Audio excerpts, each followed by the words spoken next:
കുരുക്ഷേത്ര യുദ്ധത്തിലെ മഹായോദ്ധാക്കളെപ്പറ്റി നമ്മൾ ഒരുപാട് കേട്ടിട്ടുണ്ട്.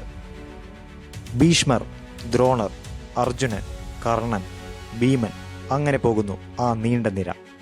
എന്നാൽ യുദ്ധത്തിൻ്റെ ഗതി തന്നെ മാറ്റിമറിക്കുന്നതിൽ പ്രധാന പങ്ക് വഹിച്ചിട്ടും മറ്റ് യോദ്ധാക്കളുടെ വീരോതിഹാസത്തിന് പിന്നിൽ മറഞ്ഞുപോയവരുമുണ്ട്. അത്തരത്തിലൊരു യോദ്ധാവാണ് ശ്രീകൃഷ്ണൻ്റെ ഉറ്റ സുഹൃത്ത് കൂടിയായ യാദവ പ്രമുഖൻ സത്യകി. മഹാഭാരതത്തിന് പുറമെ ഭാഗവതത്തിലും ഹരിവംശത്തിലും കൃഷ്ണനുമായി ബന്ധപ്പെട്ട പല കഥകളിലും സത്യകി സ്ഥിരം സാന്നിധ്യം. ആയുർവേദത്തിലും നിപുണനായ സത്യകിയെ ശുശ്രുതൻ്റെ ഉത്തരതന്ത്രത്തിലും ചരകസംഹിതയിലും പരാമർശിച്ചിരിക്കുന്നു. അർജുനനിൽ നിന്നും ദ്രോണരിൽ നിന്നും അസ്ത്രവിദ്യ അഭ്യസിച്ച സത്യകി പാണ്ഡവപക്ഷത്തിലെ മറ്റൊരു മികച്ച ധനുർധാരിയായി മാറി. യുദ്ധത്തിൻ്റെ 14-ാം ദിവസം സൂര്യാസ്തമയത്തിന് മുൻപായി ജയദ്രഥനെ വധിക്കുമെന്ന് അർജുനൻ ശപഥം ചെയ്തിരിക്കും. ജയദ്രഥൻ കനത്ത സുരക്ഷയിലാണ്. യുധിഷ്ഠിരനെ ബന്ദിയാക്കാൻ ദ്രോണരും സൈന്യവുമായി മുന്നേറുകയാണ്. ദ്രോണർ അർജുനന് തടസ്സമായി നിന്ന് പോരാടിയാൽ സൂര്യാസ്തമയത്തിന് മുൻപേ ജയദ്രഥനെ വധിക്കുക എന്നത് അസാധ്യമായ ഒന്നാകുമെന്ന് മനസ്സിലാക്കിയ ഒരു യോദ്ധാവ് ദ്രോണർക്ക് നേരെ പാഞ്ഞെടുക്കുന്നു. തൻ്റെ അസ്ത്രമയച്ച് ദ്രോണരുടെ വില്ല് തകർക്കുന്നു. നിരായുധനായ ദ്രോണർ തൻ്റെ മുൻപിൽ നിൽക്കുന്നയാളെ നോക്കി. ശ്രീകൃഷ്ണൻ്റെ ഉറ്റമിത്രം, കർണനെ പോലും തോൽപ്പിച്ച യോദ്ധാവ്, യാദവ ശ്രേഷ്ഠൻ.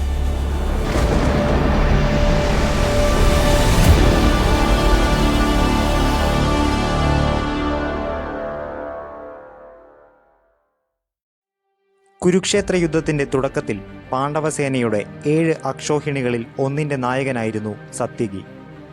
കൃഷ്ണ ബലരാമന്മാർക്കൊപ്പം 17 തവണ ജരാസന്ധനെ പ്രതിരോധിച്ച ചരിത്രവും സത്യകിക്കുണ്ട്. യുദ്ധത്തിൻ്റെ 2-ാം ദിനം തന്നെ ശകുനി ഉൾപ്പെടെയുള്ള പ്രമുഖന്മാരെ തോൽപ്പിച്ചോടിച്ചുകൊണ്ട് സത്യകി തൻ്റെ വരവറിയിച്ചു. തുടർച്ചയായ ദിനങ്ങളിൽ പാണ്ഡവസേനയ്ക്കൊപ്പം നിന്ന് പൊരുതിയെങ്കിലും 16-ാം ദിവസത്തോടെയാണ് സത്യകിയുടെ പ്രഹരത്തിൻ്റെ ശക്തി കൗരവസേന ശരിക്കും അറിഞ്ഞത്. 13-ാം ദിവസം യുദ്ധനിയമങ്ങളെല്ലാം കാറ്റിൽ പറത്തിക്കൊണ്ട് കൗരവസേന അഭിമന്യുവിനെ വധിച്ചിരിക്കുന്നു. ഇതിന് വലിയൊരു പങ്ക് വഹിച്ച കൗരവരുടെ ഒരേയൊരു സഹോദരി ദുശ്ശളയുടെ ഭർത്താവ് ജയദ്രഥനെ സൂര്യാസ്തമയത്തിന് മുന്ന് വധിക്കുമെന്ന് അർജുനൻ പ്രതിജ്ഞ ചെയ്യുന്നു.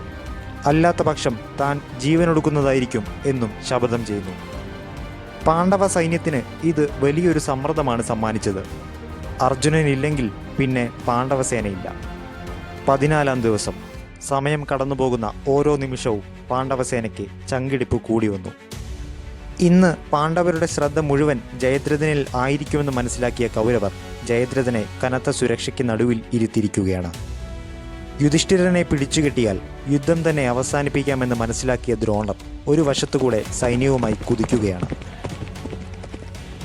അർജുനൻ തീർച്ചയായും ദ്രോണരെ നേരിടാൻ വരുമെന്നും ഇതിലൂടെ സൂര്യാസ്തമയം വരെ അർജുനനെ തടഞ്ഞു നിർത്താമെന്നുമുള്ള പദ്ധതി കൂടെ മനസ്സിൽ വെച്ചാണ് കൗരവസേനയുടെ നീക്കം.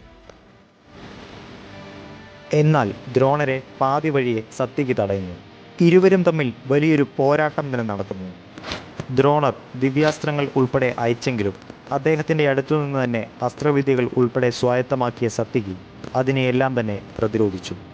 ദ്രോണരുടെ വില്ല് തുടർച്ചയായി തകർത്തുകൊണ്ടായിരുന്നു സത്യകി അതിന് മറുപടി നൽകിയത്. മറുപടിയായി ദ്രോണർ സത്യകിയുടെ രഥം തകർത്ത് അദ്ദേഹത്തെ സാരമായി തന്നെ മുറിവേൽപ്പിച്ചു.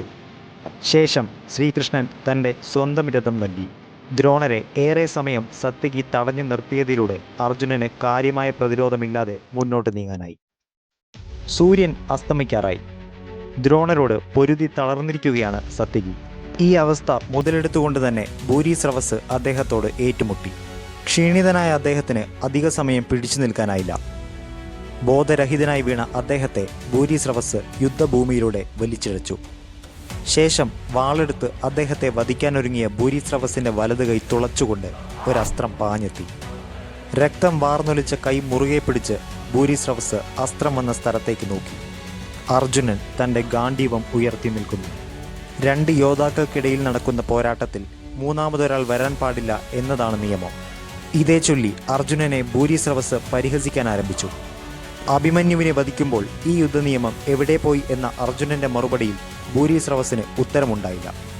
മാത്രവുമല്ല, നേരത്തെ തന്നെ ക്ഷീണിതനും അബോധാവസ്ഥയിലുമായ ഒരു പോരാളിയെ വധിക്കാനൊരുങ്ങിയ നിങ്ങളാണോ യുദ്ധനിയമത്തെപ്പറ്റി പറയുന്നത് എന്ന ചോദ്യം കൂടി കേട്ടതോടെ കുറ്റബോധത്താൽ തല താഴ്ത്തി ഭൂരിശ്രവസ് യുദ്ധഭൂമിയിൽ ധ്യാനിക്കാനൊരുങ്ങി.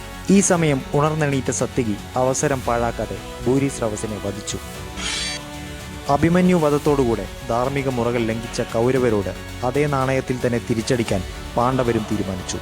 ശേഷം ശ്രീകൃഷ്ണൻ തൻ്റെ സുദർശന ചക്രത്താൽ സൂര്യനെ മറച്ച് അസ്തമിച്ചതായി ഒരു പ്രതീതി സൃഷ്ടിക്കുന്നു. ഇത് കണ്ട് സൂര്യൻ അസ്തമിച്ചതായി വിചാരിച്ച കൗരവർ ആയുധങ്ങൾ താഴെയിട്ട് ആനന്ദത്താൽ ആഘോഷിച്ചു. അർജുനൻ പരാജയപ്പെട്ടു എന്ന സന്തോഷത്തിൽ തൻ്റെ സുരക്ഷാ വലയത്തിന് പുറത്തേക്ക് ചാടി ജയദ്രഥനും ആഘോഷ നൃത്തം ചവിട്ടി. എന്നാൽ സൂര്യൻ അസ്തമിച്ചിട്ടില്ലെന്നും ജയദ്രഥന് നേരെ ഉടൻ അസ്ത്രമയക്കാനും കൃഷ്ണൻ അർജുനനോടായി പറഞ്ഞു. കാര്യം മനസ്സിലായ അർജുനൻ ഒട്ടും താമസിയാതെ ജയദ്രഥന്റെ നേർക്ക് അസ്ത്രമയച്ചു. കൗരവസേന അമ്പരന്നു. കൃഷ്ണൻ തൻ്റെ സുദർശന ചക്രത്തെ തിരിച്ചു വിളിച്ച് സൂര്യന്റെ മുൻപിലെ മറ നീക്കി. കൗരവസേന അമ്പരപ്പോടെയും അമർഷത്തോടെയും ഒടുവിൽ യുദ്ധാനന്തരം 36 വർഷങ്ങൾക്ക് ശേഷം യാദവരുടെ നാശം ആരംഭിച്ചു. കാലാന്തരത്തിൽ യാദവർ സ്വന്തം പടവെട്ടി നശിച്ചു. ദ്വാരകയും കടലിനടിയിലായി.